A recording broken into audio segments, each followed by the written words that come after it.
በስመ ስላሴ በስመ አብ ወወልድ ወመንፈስ ቅዱስ አሐዱ አምላክ አሜን። ሰላም እግዚአብሔር አምላክ ምስ ኩላትኩም ይኹን። ስድራ እግዚአብሔር አምላክ ከመይ ውዕልኩም? አነ እግዚአብሔር ይመስገን። ክብሪ ይስፋሕ መድኃኔዓለም አቦይ። ስንክሳር ዘወርሃ መስከረም 12 በረኸትን ረድኤትን ናይ ኩሎም ቅዱሳንና ምስ ኩላትና ይውዓል። ወላዲተ አምላክ ልሳን ኩነኒ ቅዱስ ሚካኤል ገብርኤል በየማነ በጸጋመይ ቁምለይ አሜን። በስመ አብ ወወልድ ወመንፈስ ቅዱስ አሐዱ አምላክ አሜን። ስንክሳር ዘወርሃ 12 መስከረም ስንክሳር ድሰምዕ ዘንብብ ፍቅሪ ጎይታ ኣብ ልቡ ይዕንብብ ሓለዋን ጸሎትን ናይ ቅዱሳን ድማ ይረክብ። ዝክረ ጻድቅ ለዓለም ያሉ ዝክረ ናይ ጻድቅ ንዓለም ይዝነብር። ካብ ኩሉ ክፉእ ዘበለ ክድሕኑ ንቅዱሳን ተማሕፀኑ አሜን። አርኬ በረኸት ረድኤት ናይ ቅዱስ ሚካኤል ምስ ኩላትና ይውዓል አሜን።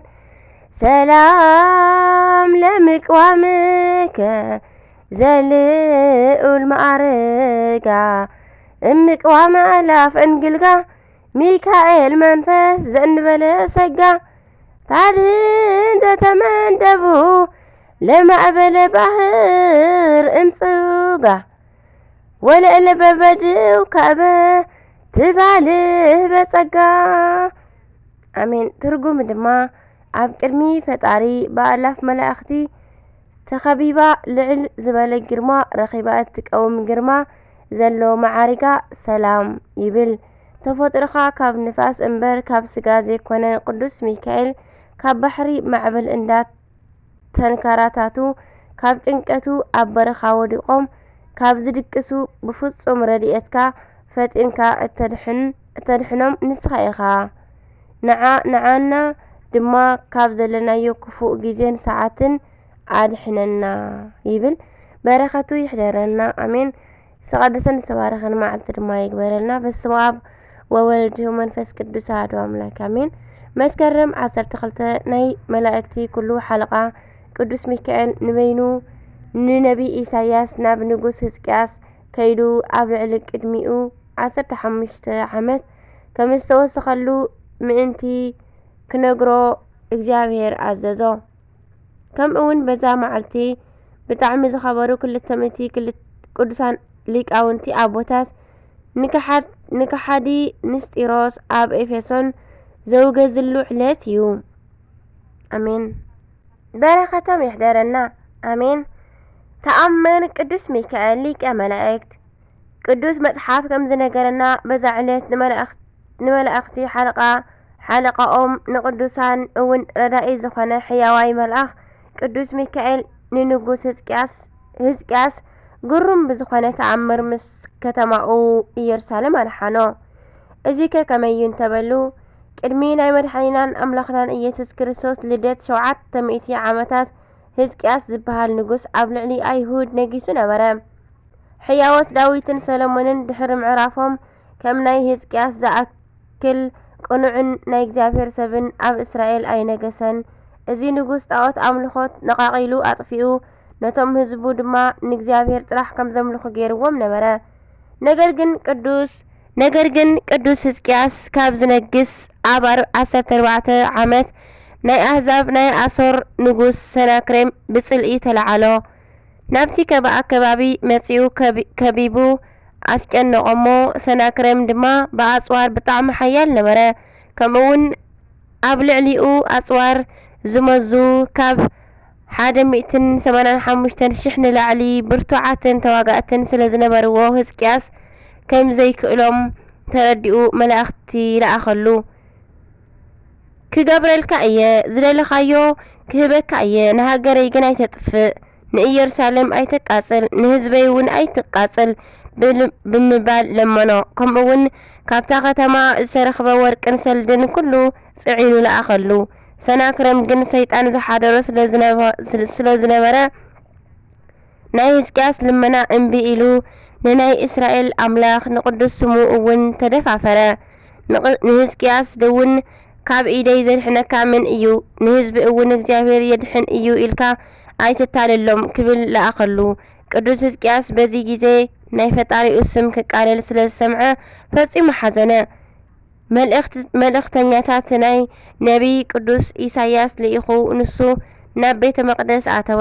ኣብ ቅድሚ እግዚአብሔር ልብሱ ቀዲዱ ማቅ ለበሰ። ስለ ኢየሩሳሌምን ህዝቡን ድማ ፈጺሙ አልቀሰ። በዚ ጊዜ እግዚአብሔር ናይ ሰናክሬም ምድርዳርን ናይ ሕዝቅያስ ልመናን ስለ ዝሰምዐ ብናይ ኢሳያስ አንደበት ከምዚ በለ። ስለ ባርያይ ስለ ዳዊት ነዛ ከተማ ከድሕና እየ። በዛ ለይቲ ድማ ድንቂ መልአክ ቅዱስ ሚካኤል ካብ ሰማያት ብግርማ ወረደ።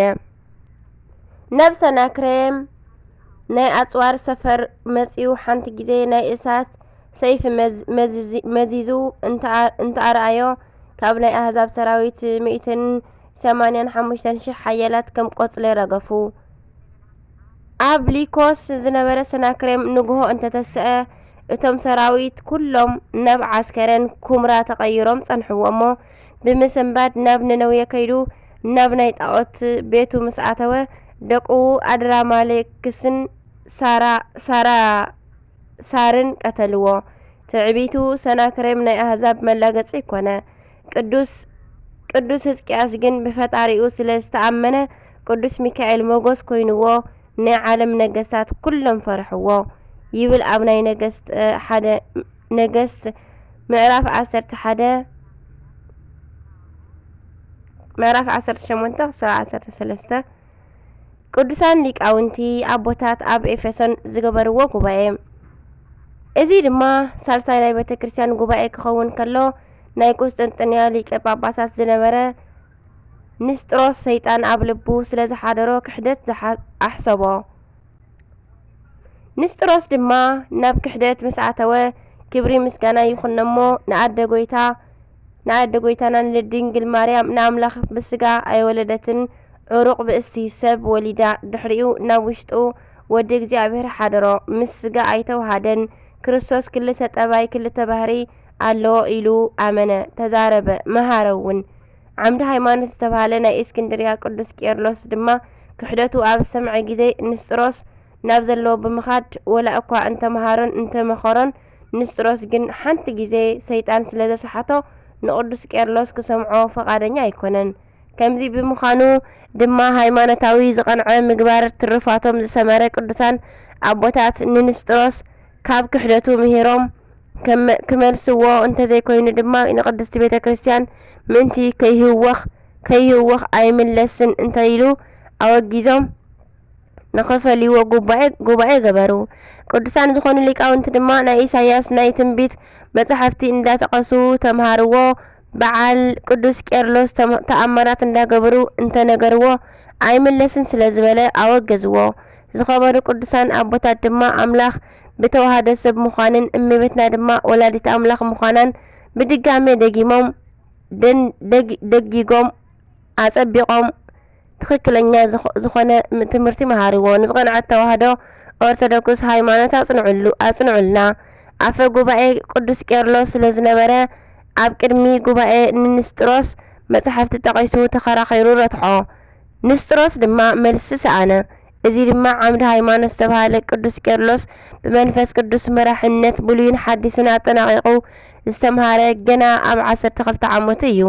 ካብ ወንጌላዊ ቅዱስ ማርቆስ ጀሚርካ ኣብ እስክንድርያ ዝተሸሙ ፓትርያርክ 22 ዝነበሩ ክኾኑ ከለዉ ቄርሎስ ኣብ ናይ ማርቆስ ወንበር መበል 23 ፓትርያርክ ኮይኑ ተሸመ። ኣብ 430 ዓመተ ምህረት ኣብ ቀረባ ዓርኩ ንዝነበረ ንንስጥሮስ ካብ ክሕደት ትምህርቱ ምእንቲ ክምለስ እንተመኸሮ ኣይምለስን ስለ ዝበለ ድማ ኣብ ናይ ኤፌሶን ጉባኤ ምስ 200 ሊቃውንቲ ኮይኑ ኣወገዞ። ቅዱስ ቄርሎስ ከም ዕርክነቱን ከም ናይ ሃይማኖት ኣቦነቱን ንንስጥሮስ እንዳመሃረ እንዳለመነ ዝተፈላለየ ተኣምራት እውን እንዳርኣየ ከእምኖ እንተፈተነ ንንስጥሮስ ግን እምቢ ኣይከውንን ስለ ዝበሎ ምስ ኣወገዞ ረገሞ። እቲ ጉባኤ ምስ ተወድአ ቅዱስ ቄርሎስ ንንስጥሮስ ፀዊዑ ምስ ወዳ ምእንቲ ክተተዓርቐካ ኣምላኽ ብዝወለደት ብቅድስቲ ድንግል ማርያም እመን እንተበሎ ብድጋሚ እምቢ በሎ።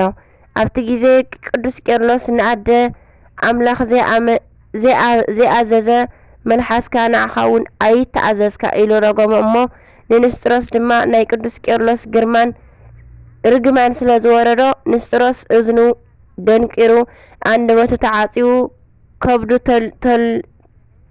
ተቆሪጹ መልሓሱ ተጎልጊሉ ብልቡ ወዲቁ ሸቲቱ ደምን መግልን እንዳተፍአ ብጣዕሚ ክፉእ ኣማውታ ሞተ። ምድሪ ድማ ኣፋ ክፊታ ወሓጠቶ። ቅዱስ ቄርሎስ ድማ ነዚ ብምርኣዩ ንፈጣሪኡ ኣመስገነ።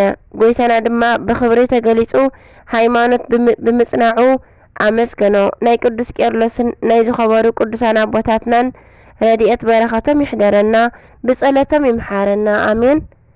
መስከረም 12 ዝኽበሩ ዓመታዊ ናይ ቅዱሳን በዓላት ቅዱሳን 200 ሊቃውንቲ ኣብ ኤፌሶን ዝተኣከቡ ቅዱስ ቄርሎስ ዓምደ ሃይማኖት፣ ጻድቅ ንጉስ ቴዎዶስዮስ፣ ቅዱስ እስጢፋኖስ ሊቀ ዲያቆናት፣ ቅዱሳን ኢያቄምን ወሃናን፣ ቅዱስ ኢሳያስ ነቢይ።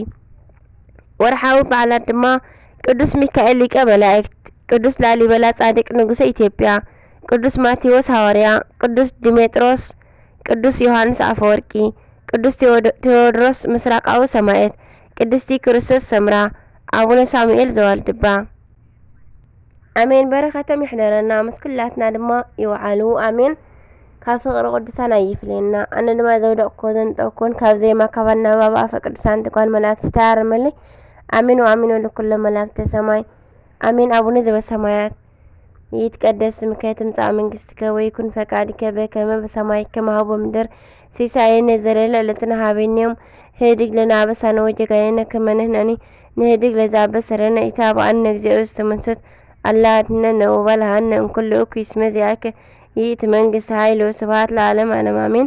በሰላም ቅዱስ ገብርኤል መልአክ ኦ እግዝእትየ ማርያም ሰላም ለኪ ቡርክት አንቲ እምአንስት ወቡሩክ ፍሬ ከርሥኪ ተፈሥሒ ፍሥሕት ኦ ማርያም ምልዕተ ጸጋ ምልዕተ ውዳሴ ምልዕተ ሞገስ ምልዕተ ኩሉ እግዚአብሔር ምስሌኪ ሰአሊ ወጸልዪ ምህረተ በእንቲአነ ምህረተ ኩሉ ዓለም ምህረተ ምድረ ቀሲስ ሀበ ፍቅር ወልድኪ ኢየሱስ ክርስቶስ ከመ ይስረይ ለነ ኃጣውኢነ ተማኅፀነ ብኪ ተማኅፀነ በክዳንቺ አሜን። ለይኩን ወስብሐት ለእግዚአብሔር ወለወላዲቱ ድንግል ወለመስቀሉ ክቡር አሜን።